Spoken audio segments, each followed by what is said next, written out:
C'est très différent de reprendre un hôtel existant et de même le rebrander, le retransformer. Là, c'est vraiment une naissance.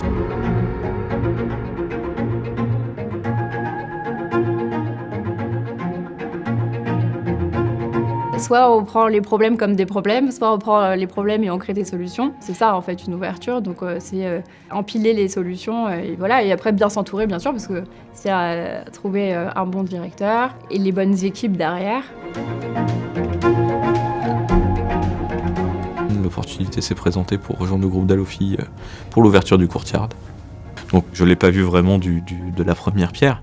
Mais ne serait-ce que là, voir tous les jours, on arrive sur le chantier et on découvre une nouveauté. Tout change en fait. Tout change. Vous arrivez dans un endroit qui est vide, le lendemain vous revenez, la moquette est posée, la fois d'après tout est peint, et la fois d'après il y a les mobiliers qui sont installés et la pièce est terminée. C'est génial, c'est grisant.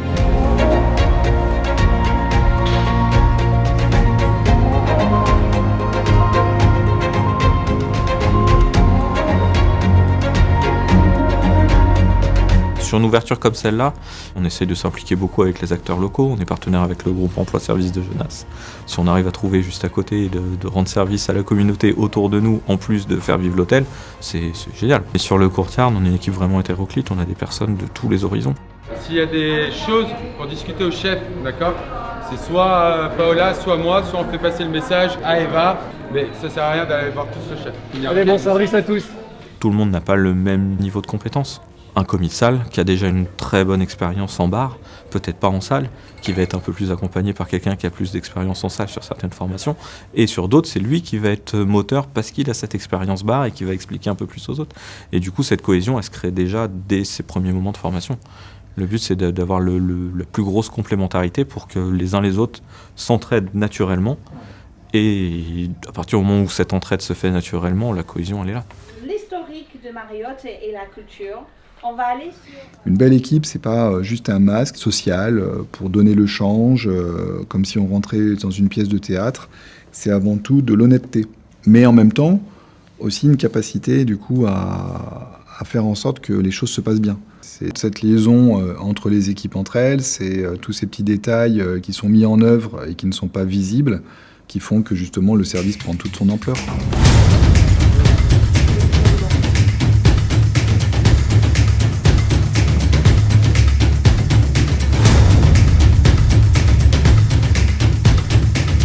On fait une ouverture avant la vraie ouverture pour tout tester. C'est ce qu'on appelle un soft opening en hôtellerie. En fait, je divise l'équipe en deux. Je prends, il y a la moitié de l'équipe qui travaille, l'autre moitié ne travaille pas et vient avec sa famille. Il y a un côté vraiment familial qui est super intéressant, je trouve. Et puis il y a moins de pression pour les équipes. Ils accueillent leurs collègues, ils accueillent la famille de leurs collègues. Ça permet de vraiment tester les systèmes, tester les procédures. Et s'il y a un couac, c'est notre collègue, il va être bien plus compréhensif que le premier client et qui nous dit comment ça se fait que ça marche pas, vous venez d'ouvrir.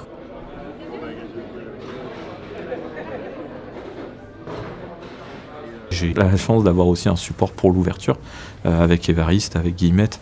C'est un vrai plus pour nous les directeurs derrière quand on doit faire une ouverture, d'avoir ce support qui est là depuis le début du projet, qui connaît les fournisseurs, qui connaît tous les prestataires impliqués dedans. Si tu n'es pas solide au niveau de ton organisation, tu vas sentir qu'il y a des choses qui vont flancher. Et en fait, on a tous chacun notre spécificité. Quand on est collés tous ensemble, et on arrive à ce que la musique, elle fonctionne toute seule, quoi.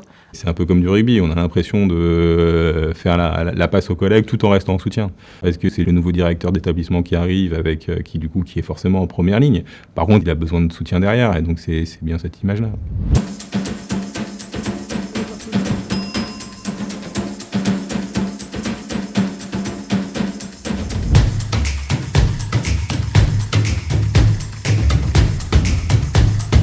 C'est parti, ça y est, enfin, on l'a attendu, on a tout fait pour qu'il soit prêt dans les temps et l'ouvrir dans les meilleures conditions. C'est une excitation, un soulagement, tout se passe en même temps. Le premier client, forcément, il est reconnu comme le premier client, on lui explique tout, enfin, c'est unique comme expérience. L'ouverture, le moment où arrive le client, c'est de l'instant de vérité. C'est-à-dire, est-ce qu'ils vont apprécier, est-ce qu'ils vont se sentir à l'aise, est-ce que du coup, ils vont nous faire des bons commentaires, est-ce qu'ils vont trouver l'expérience qu'on va leur proposer. Il y a forcément derrière une crainte de savoir si on va plaire ou pas. C'est extrêmement formateur. Et c'est un plaisir en plus. Vous arrivez d'un bâtiment qui est vide, ou vous arrivez avec une équipe pour faire tourner quelque chose qui est terminé, avec une équipe que vous avez montée de A à Z. Voilà, les profils avec lesquels vous allez travailler, vous les connaissez tous, vous les avez vus, vous les avez tous recrutés. C'est pas vous reprenez quelque chose existant et vous faites avec, non, vous avez tout monté de A à Z. C'est génial, c'est une expérience qui est, je disais tout à l'heure, c'est unique.